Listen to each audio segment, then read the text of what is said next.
Mes frères, mes sœurs dans le Seigneur, nous sommes aujourd'hui le mardi 2 mars 2021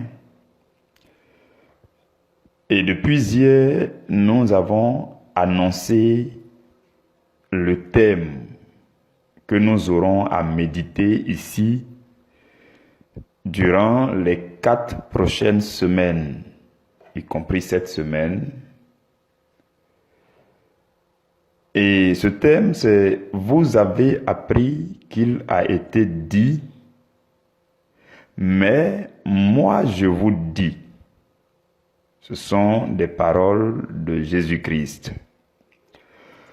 Aujourd'hui, le sous-thème que nous allons développer est un sous-thème introductif qui dit « Jusqu'alors, qu'est-ce que la vie nous a appris ?» Jusqu'alors, qu'est-ce que la vie nous a appris? Alors, nous allons lire dans Matthieu au chapitre 5. Je vais juste lire quelques versets. En fait, c'est pour nous montrer la structure de ce grand texte. Matthieu chapitre 5 du verset 20 au verset 48 jusqu'à la fin. Mais avant, nous allons recommander ce moment à la grâce du Seigneur Jésus-Christ. Voilà pourquoi je voudrais que tu inclines la tête avec moi et que tu dises merci à Dieu pour ce moment et que tu disposes ton cœur pour recevoir ce que Dieu a prévu pour toi en cette heure. Éternel Dieu, Dieu de gloire, Dieu de bonté, Dieu créateur de toutes choses, de l'univers, du ciel, de la terre et de tout ce qui s'y trouve. Dieu d'Abraham, Dieu d'Isaac, Dieu de Jacob, Dieu Père de toute consolation, Dieu éternel et puissant. Nous sommes là dans ta présence devant ton trône. Et c'est au nom de Jésus, dans le précieux nom de Jésus-Christ, ton Fils unique, que nous sommes là. Et nous sommes là aussi dans la communion avec ton esprit. Et nous voulons être abreuvés. Nous sommes assoiffés de toi. Et nous venons pour que tu nous fasses du bien. Seigneur, enseigne-nous les profondeurs de ta parole. Enseigne-nous, Seigneur, ton excellence. Enseigne-nous ce qu'il nous faut pour le moment présent et les moments à venir de notre vie. Enseigne-nous, Seigneur, ce que nous ignorons. Fais tomber les écailles des yeux de nos cœurs afin que, Seigneur, nous sachions comment marcher dans cette vie, comment influencer ce monde qui nous entoure, comment impacter notre environnement selon ta volonté et à la gloire de ton très saint nom. Au nom de Jésus, nous te recommandons ce moment de méditation et nous nous soumettons à la grâce du Saint-Esprit pour conduire entièrement ce moment jusqu'à la fin. Au nom de Jésus. Amen. Matthieu chapitre 5. À partir du verset 20, Jésus dit, « Car je vous le dis, si votre justice ne surpasse celle des scribes et des pharisiens, vous n'entrerez point dans le royaume des cieux. » Au verset 21, il dit, « Vous avez entendu qu'il a été dit aux anciens, tu ne tueras point, ainsi de suite, ainsi de suite. » Je ne vais pas terminer, je veux juste prendre les versets qui nous intéressent. Et au verset 27, au verset 22 déjà, il dit, « Mais moi je vous dis que ceci, cela, ainsi de suite. » Au verset 27, il dit, « Vous avez appris qu'il a été dit, tu ne commettras point d'adultère, ainsi de suite. » Et il dit, « Mais moi, je vous dis que quiconque regarde une femme pour la convoiter a déjà commis un adultère avec elle dans son cœur, ainsi de suite. Si ton œil droit est pour toi une occasion, ainsi de suite, ainsi de suite. Au verset 31, il dit, il a été dit que celui qui répudie sa femme lui donne une lettre de divorce, ainsi de suite. Il dit, mais moi je vous dis que celui qui répudie sa femme, sauf pour cause d'infidélité, l'expose à ainsi de suite. Le verset 33 dit, vous avez encore appris qu'il a été dit aux anciens, tu ne te parjureras point, mais tu t'acquitteras, ainsi de suite. Au verset 34, il dit, mais moi je vous dis de ne jurer aucunement, ni par le ciel, parce que ainsi de suite, ainsi de suite. Le verset 38 dit, vous avez appris qu'il a été dit, œil pour œil et dent pour dent, ainsi de suite. Il dit, moi je vous dis de ne pas résister aux méchants, ainsi de suite et ainsi de suite. On saute encore et on va jusqu'au verset 43. Il dit, vous avez appris qu'il a été dit, tu aimeras ton prochain et tu haïras ton ennemi. Verset 44, il dit, mais moi, je vous dis, aimez vos ennemis, bénissez, ainsi de suite et ainsi de suite. Frères et sœurs, ce sont ces parties-là que je voudrais faire ressortir aujourd'hui dans le cadre de notre méditation. Le thème pour ces 4 semaines, c'est « Vous avez appris qu'il a été dit ceci, cela, ceci, cela. Mais moi, je vous dis ceci, cela, ceci, cela. » C'est un magnifique plan de transformation d'une personne. C'est un magnifique plan de transformation de la mentalité, de changement de mentalité. Il y a des choses que tu savais, que tu avais appris.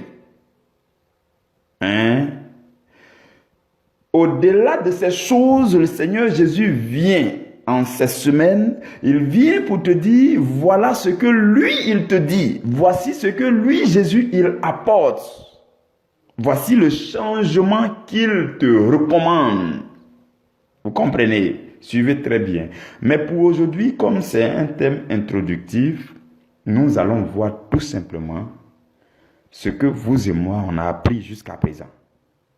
Oui, parce que pour dire à quelqu'un, mais moi je te dis, parce que tu avais appris ceci, ceci, il faut que tu fasses déjà un état, comme Jésus l'a fait d'ailleurs dans les textes que nous avons parcourus.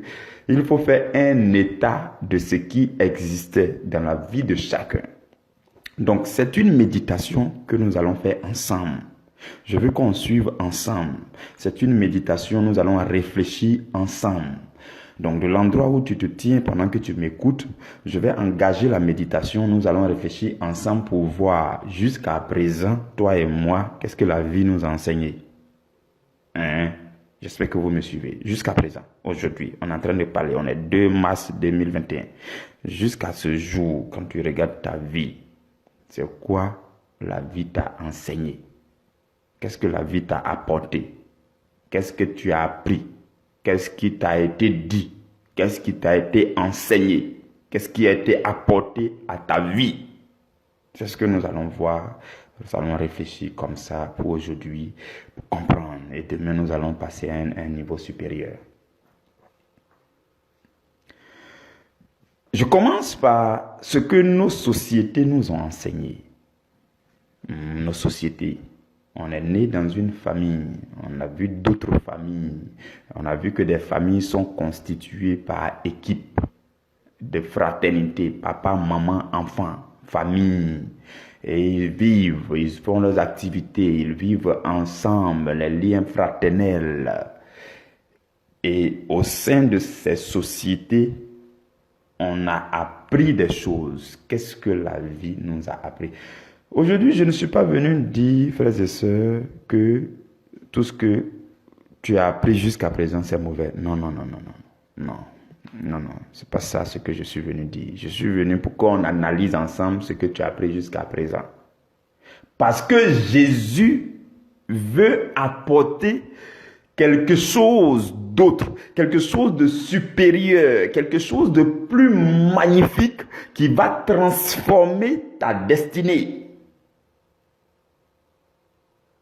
Donc, nous avons grandi dans une famille, la société. La société nous a appris, par exemple, à vivre selon les règles de la société et de la morale, les lois de la morale, où depuis notre tendre enfance, on nous a appris à distinguer le bien et le mal. C'est ça la morale. Distinguer le bien et le mal, ne pas faire le mal, faire du bien, ainsi de suite. Les règles de la société, il faut respecter celui-ci, il faut respecter celui-là. Ce sont ces choses qu'on a appris. C'était beau, c'est magnifique. Jusqu'à présent, ça fait partie des choses qu'on a appris.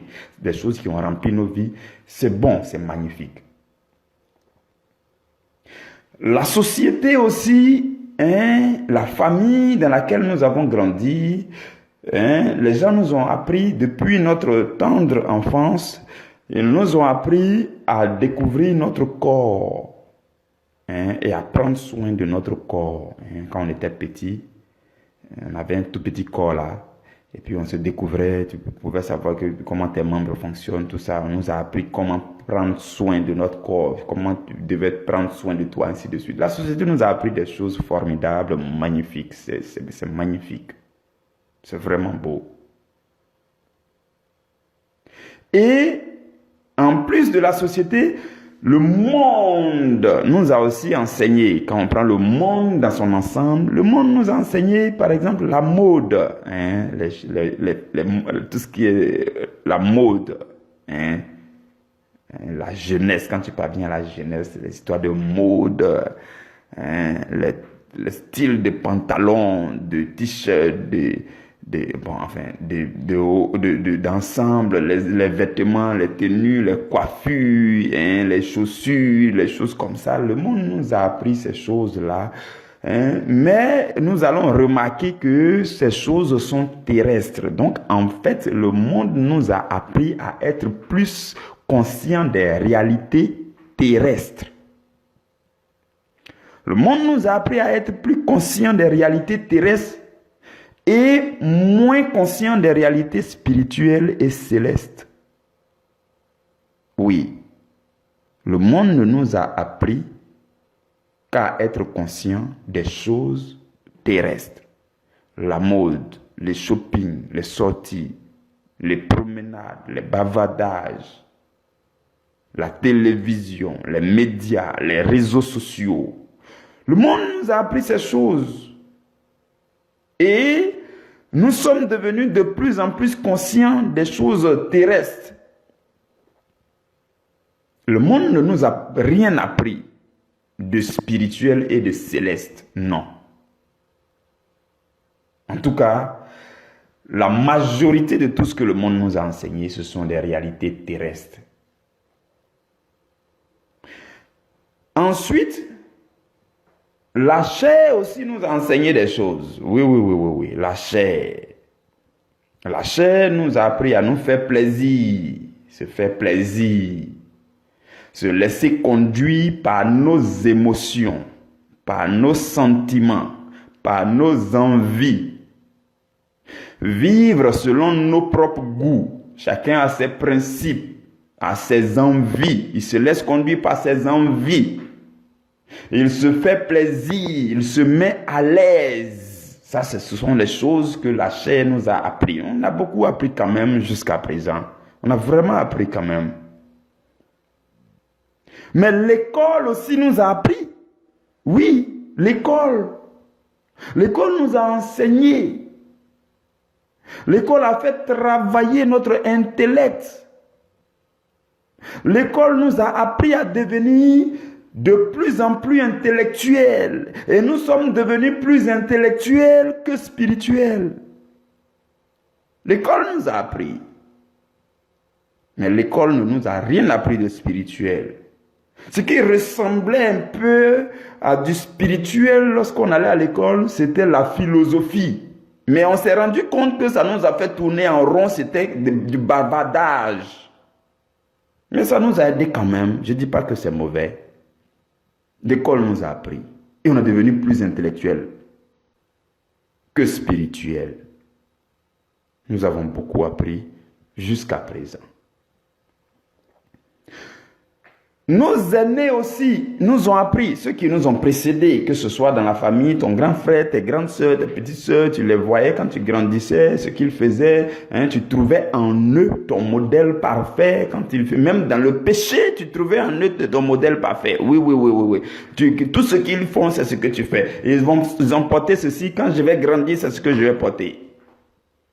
Ils sortent, ils rentrent tard. Quand je vais grandir, je ne ferai pas autre chose que ça. Nos aînés, nos dévanciers nous ont appris beaucoup de choses aussi. Ils nous ont appris aussi à obéir aux supérieurs. Oui, tout ça, ce sont des bonnes choses. Mais ils ne nous ont pas appris à obéir aux supérieurs des supérieurs des supérieurs. Peut-être que c'est ce qui manque. Et on a appris à respecter celui qui est supérieur, celui qui est âgé. Tout ça, ce sont des bonnes choses. Donc, nous avons vraiment appris. Et nous avons appris. Jusqu'à ce jour, on a été éduqués, enseignés beaucoup de choses. Vous pouvez analyser votre vie personnelle. Vous pouvez analyser votre vie personnelle. Chacun, en fonction de l'endroit où il a grandi, il peut observer et analyser ce que la vie lui a apporté. Et quand nous allons regarder globalement, on va se rendre compte que quand tu es né, tu étais tout petit dans une famille. La société a commencé à s'occuper de toi. Les parents ont commencé à t'éduquer, à te montrer comment faire certaines choses, ainsi de suite. La société avait la charge de ton éducation. Mais un moment est venu où la société a passé le relais à l'éducation, à l'école. L'école va prendre le relais pour t'enseigner des choses, pour t'apprendre les règles de la morale et on dit quoi, les choses civiques, ainsi de suite. L'école va t'enseigner la science, ainsi de suite, les lettres, tout ça. L'école va prendre le relais. Les parents vont passer un tout petit peu le relais à l'école, l'éducation qui va te conduire, t'encadrer, t'enseigner des choses, qui va t'apporter plein de choses que tu as en toi maintenant. Et à un moment donné, ils vont passer le relais à la religion. La religion va aussi commencer à t'instruire, va commencer à t'enseigner, va commencer à te montrer des voies, peu importe la religion, toute religion confondue. Frères et sœurs, ils vont prendre le relais, ils vont commencer à apporter des choses dans ta vie, à t'enseigner, à te dire des choses, à te construire à leur manière. Et un moment va venir où le monde des affaires va prendre le relais, le monde de business, le milieu professionnel, ton emploi va prendre le relais. Tu vas aussi être éduqué, instruit par cet environnement d'affaires, cet environnement professionnel va apporter beaucoup de choses dans ta vie. Tu vas y apprendre plein de choses. Et un moment va venir aussi, la politique va prendre le relais. Les hommes politiques vont te promettre la lune et le soleil. Ils vont commencer à dire que c'est nous qui pouvons bien diriger votre quartier. Nous, on peut vous garantir un bon avenir. Et au-delà des hommes politiques, le gouvernement même qui est en place va promettre beaucoup de choses. Les collectivités locales ont été mises en place afin de venir en aide à nous qui vivons, les aides, tout et tout, ainsi de suite, organiser toutes choses pour construire notre vie, pour nous aider, pour transformer notre destinée, ainsi de suite. Tous ces domaines-là vont avoir de l'influence sur nous. Les médias vont venir par la suite pour te dire que oui, on peut apporter des choses. Tu peux aller sur les réseaux sociaux, tu peux travailler en ligne, tu peux connaître l'internet, l'ordinateur, toutes ces choses vont apporter plein de choses dans ta vie. Et aujourd'hui, il y a pas mal de choses que tu as emmagasinées. C'est très bien. C'est vraiment très bien. Mais Jésus dit, tu as appris tout ça. Mais lui, Jésus, il a quelque chose à te dire. Quelque chose pour te transformer. Quand j'ai parlé aussi de la religion. La religion est censée aider les hommes à avoir la révélation de Dieu, à connaître le Créateur et à profiter de l'aide du Créateur pour vivre selon le Créateur, pour influencer le monde avec la volonté du Créateur. C'est ce que la religion est censée faire. Mais de façon triste, ce n'est pas toutes les religions qui ont trouvé le bon chemin. De façon triste, ce ne sont pas toutes les religions qui vont réussir à conduire les hommes vers le Créateur. Et une religion va se démarquer. La religion chrétienne. Et au-delà même de la religion chrétienne, ceux qui y sont et qui sont plus spirituels que chrétiens, ceux-là vont découvrir que ce dont on a besoin, au-delà de tout ce qu'on a aujourd'hui, c'est Jésus-Christ. Jésus-Christ dans sa profondeur, dans son excellence, dans sa sagesse suprême. C'est ce qui doit être révélé, c'est ce que nous devons découvrir. Et c'est lui seul qui a osé le dire. Il dit à haute voix parmi les pharisiens, il dit que ils ont appris. Vous avez appris. Nous avons appris. Toi et moi, nous avons appris plein de choses. C'est bien, ce n'est pas mauvais. Mais lui, Jésus, il est venu avec une justice supérieure. Il dit, si cette justice que je vais vous enseigner maintenant, qui est une justice supérieure, si vous ne l'appliquez pas et que ça ne surpasse pas la justice de ce monde, vous ne pouvez pas accéder au royaume.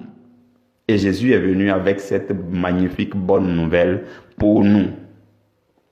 Lorsque Jésus parlait devant les pharisiens en ce temps, devant les juifs, Jésus a pris un certain nombre de choses. Dans les textes qu'on a lus, qu'on a survolés tout à l'heure, Jésus il a parlé des questions spécifiques de leur temps.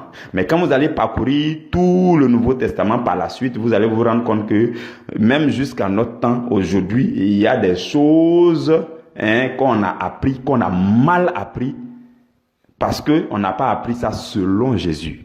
Parce qu'on ne connaît pas l'opinion ou alors la pensée de Jésus à ce sujet.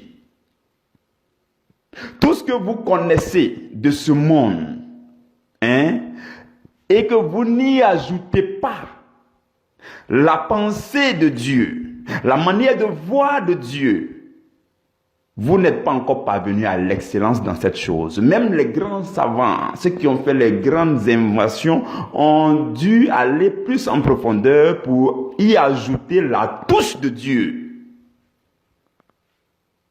Jésus est venu avec la touche de Dieu. Et en cette semaine, il veut ajouter cette touche à ton bagage, le bagage intellectuel que tu as. Tout ce que tu as appris, c'est bon, c'est magnifique, garde-les. Mais peut-être que tu n'as pas pu aussi bien trier, bien filtrer. Peut-être qu'il y a un peu trop d'impureté, de saleté dedans. Jésus va ajouter une goutte de lui-même et ça va purifier toutes choses.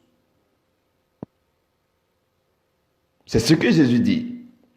Il dit, vous avez appris qu'il a été dit œil pour œil, dent pour dent. Mais moi, je vous dis, vous comprenez? Et il dit quelque chose de meilleur, quelque chose de magnifique, quelque chose de fort, de puissant, de profond, d'excellent, de supérieur.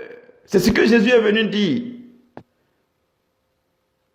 Jésus dit, tu as appris à l'école mathématiques, sciences physiques, oui, philosophie, géographie, criminologie, droit des affaires, ingénieur, tu as appris, on a compris.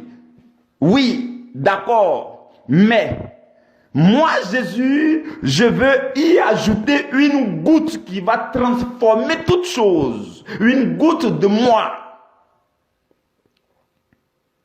C'est ce que Jésus est venu te faire. C'est ce bien-là qu'il est venu te faire en cette semaine. Je veux que tu te disposes vraiment. Ça sera c'est une période. Ces 3 premiers mois de l'année, c'est une période de transformation de mentalité pour nous. L'année dernière, pour ceux qui s'en souviennent, on a fait presque la même chose. Les 3 premiers mois de l'année, c'était une période de transformation de mentalité. On a prêché qu'il faut transformer sa manière de voir. Il faut transformer votre manière de voir les choses, de concevoir les choses. Il faut avoir une mentalité nouvelle en Jésus. Il faut avoir la conception de Jésus, la pensée de Jésus. C'est ce que nous faisons. Nous sommes dans la toute dernière phase, il ne reste que 4 semaines. Dispose-toi bien, parce qu'il faut que ton système de pensée soit renouvelé, soit rénové par la touche de Jésus.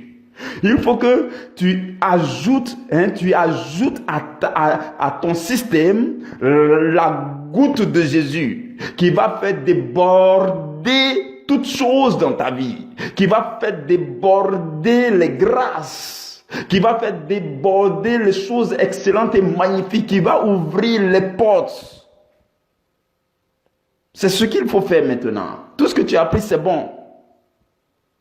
Tout ce que tu as appris, c'est bon. Mais toi et moi, on connaît le résultat. Si vous continuez à faire les mêmes choses, vous aurez le même résultat. Pour avoir un résultat différent, il faut changer la manière de faire les choses. Pour avoir un meilleur résultat, il faut y ajouter une chose meilleure. Pour avoir une mentalité nouvelle, il faut recevoir les choses excellentes venant de la bonne nouvelle de Jésus. Il faut accepter que Jésus vous retouche. Il faut accepter que Jésus vienne vous toucher, vous retoucher, vous ajuster, serrer certaines choses-là à gauche, à droite, pour que vous soyez solide et stable. C'est ce que le Seigneur est venu faire durant ces 3 premiers mois de l'année. Je veux que tu te disposes pour ne pas passer à côté de ton année. Oui, s'il vous plaît. C'est vraiment crucial. La plupart du temps, je voudrais que vous remarquiez cela avec moi. La plupart du temps, ceux-là qui ratent leur année, ce que je veux dire est très important. Ceux qui ratent leur année, en général, ils ont raté les 3 premiers mois. Si tu as raté les 3 premiers mois, tu as raté ton année. C'est fini. 3 premiers mois. C'est très crucial, c'est très important. Mais tous ceux qui font un bond, tous ceux qui montent en puissance, qui connaissent une ascension, une transformation, durant l'année, vous allez remarquer qu'ils ont pris soin de leurs 3 premiers mois. En général, tous ceux qui prennent les résolutions en début de l'année, résolution là, les 3 premiers mois, l'ennemi vient et puis il élimine un bon nombre. Tu as pris résolution depuis janvier. Jusqu'à fin mars, l'ennemi va s'arranger pour te combattre, pour que tu sois éliminé, pour que tu passes à côté de ton année. Et quand tu es éliminé, ton année, tu passes carrément à côté de ton année. Aucun changement jusqu'à la fin de l'année. Mais, si tu t'accroches avec ta dernière énergie et que tu t'accroches au Seigneur, tu tiens à tes résolutions, durant les 3 premières années, tu as gagné ton année. Je te le dis, c'est la vérité. C'est le secret que... L'année dernière, j'ai dit ça ici, dans cette famille-là. J'ai dit ça ici. J'ai dit que pour réussir l'année, il faut réussir les 3 premiers mois. C'est très crucial. Les chrétiens devraient ouvrir les yeux pour comprendre ça. Les 9 derniers mois de l'année sont déterminés par le succès, la réussite durant les 3 premiers mois de l'année. L'année, là, il n'y a que 9 mois. Moi, je vous dis ça en même temps. Les 9 mois commencent à partir de avril. Mais pour que ça soit glorieux là-bas et puissant là-bas, il faut que de janvier à mars, tu sois assis, fondé, solidement, ancré dans le Seigneur. Tu sois bien positionné. Et alors, tu bondis à compter de avril. Quand tu es très bien accroché, même là, février, mars, déjà, tu commences à bondir. Les témoins commencent à pleuvoir. C'est comme ça. Donc restons ensemble, frères et sœurs. Nous avons ces 4 semaines pour développer ce thème, pour méditer à travers ce thème, pour que le Seigneur nous fasse du bien. Restons ensemble. Que Dieu vous bénisse. Nous allons nous retrouver demain à la première heure. Amen.